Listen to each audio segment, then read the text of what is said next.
Press টিমের সাথে কথা বলতে হবে সেটা আমার ধারণা ছিল না। আমি রাজারবাগ পুলিশ লাইনে আমাদের প্রথা মাফিক, ঐতিহ্য মাফিক এখানে শহীদদের স্মরণে আমরা পুষ্পমাল্য অর্পণ করতে এসেছি। এটা পুলিশ বাহিনীর ঐতিহ্য। 1971 সালের 25শে মার্চের কালো রাতে সবচাইতে বেশি শহীদ হয়েছেন এই রাজারবাগে। প্রথম মেসাকার গণহত্যাটা শুরু হয়েছে এই রাজারবাগ পুলিশ লাইনে।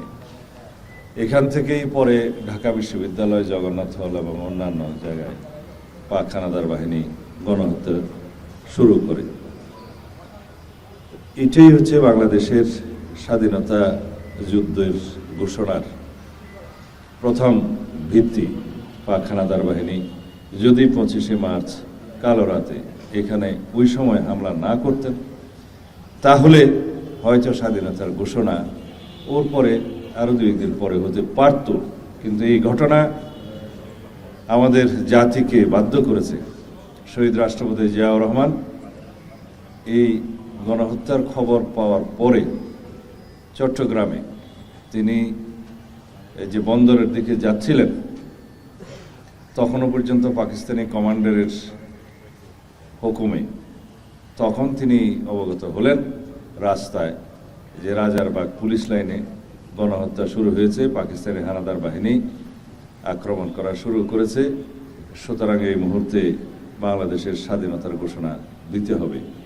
তখনই তিনি মন স্থির করেছেন এবং 16 শহরে তার নিজস্ব সামরিক যেখানে বেস সেখানে যে তার কমান্ডারকে অ্যারেস্ট করলেন, সম্ভবত লেফটেন্যান্ট কর্নেল জানজোয়া তার নাম, এবং পরবর্তীতে তাকে হত্যা করা হয়।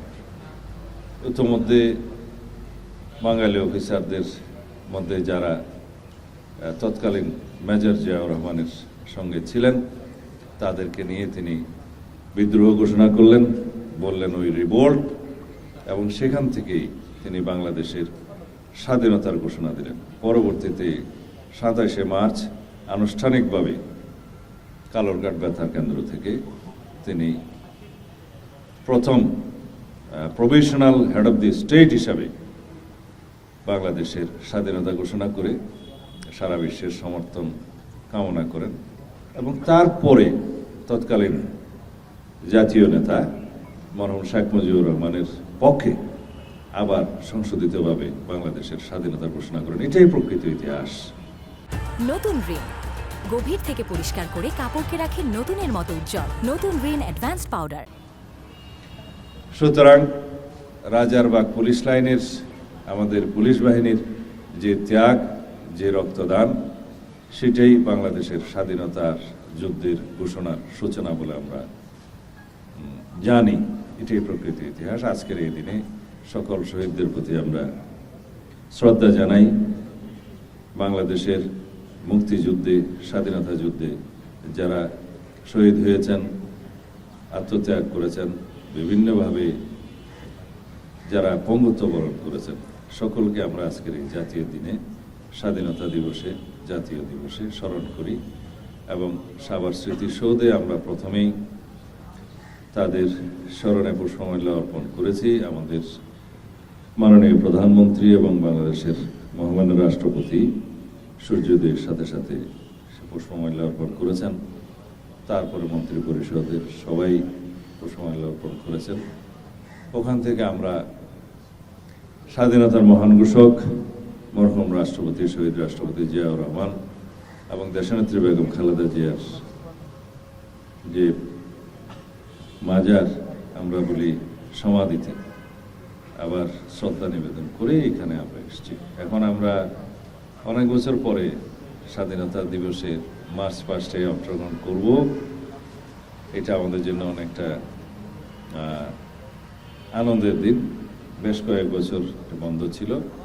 আশা করি বাংলাদেশের এই গণতান্ত্রিক যাত্রায় জাতীয় জীবনের যে প্রত্যাশা, শহীদের আকাঙ্ক্ষা এবং জনপ্রত্যাশা অনুযায়ী আমরা গণতান্ত্রিক চর্চা নতুনভাবে জাতির প্রত্যাশা অনুযায়ী শুরু করছি। এই চর্চা আমাদের অব্যাহত থাকবে। সকল ক্ষেত্রে আমরা গণতান্ত্রিক সংস্কৃতির চর্চা অব্যাহত রাখবো। ধন্যবাদ। মিরপুর থেকে ডিজিএফআই এর সাবেক মহাপরিচালক খালেদ মামুনকে আটক করা হয়েছে। কোন অভিযোগে তাকে আটক করা হয়েছে? আমি জানি না, এই শুনলাম, এখন আমাকে খোঁজ নিতে হবে। মন্ত্রী, ভারতে আজ হত্যা মামলা দুজন আসামি আটক আছে, তাদের বিষয়ে দেশে ফিরিয়ে আনার আজকে স্বাধীনতা দিবস উপলক্ষে রিলেটেড কোয়েশ্চেনগুলো ভালো হতো। তারপরে আমি এই বিষয়টা বলি, শহীদ ওসমান হাদি হত্যার সাথে যারা অভিযুক্ত, তদন্ত কার্যক্রম চলছে। একবার চার্জশিট প্রদান করা হয়েছিল, সম্ভবত নারাজি দেওয়ার কারণে পুনরায় তদন্ত হচ্ছে। ইতিমধ্যে ভারতে প্রথমে 2 জন, পরে আরেকজন আসামিকে গ্রেফতার করা হয়েছে তাদের দেশের নিজস্ব পুলিশ ফোর্স, এবং সেখানে আমরা আমাদের দূতাবাসকে, আমাদের যে পররাষ্ট্র মন্ত্রণালয়ের মাধ্যমে ডিপ্লোম্যাটিক চ্যানেলে আমরা অনুরোধপত্র পাঠিয়েছি যাতে বাংলাদেশে তাদের প্রত্যাবর্তন করানো হয়। এখানে স্বরাষ্ট্র মন্ত্রণালয়ের ভূমিকা হচ্ছে, আমরা আনুষ্ঠানিকভাবে গ্রেফতারি পরোয়ানা সহ আমাদের অনুরোধপত্র পররাষ্ট্র মন্ত্রণালয়ের মাধ্যমে আমরা প্রেরণ করেছি, যাতে এক্সট্রাডিশন চুক্তি অনুসারে সেই সমস্ত আসামিকে আইন মাফিক বাংলাদেশের কাছে হস্তান্তর করা হয়।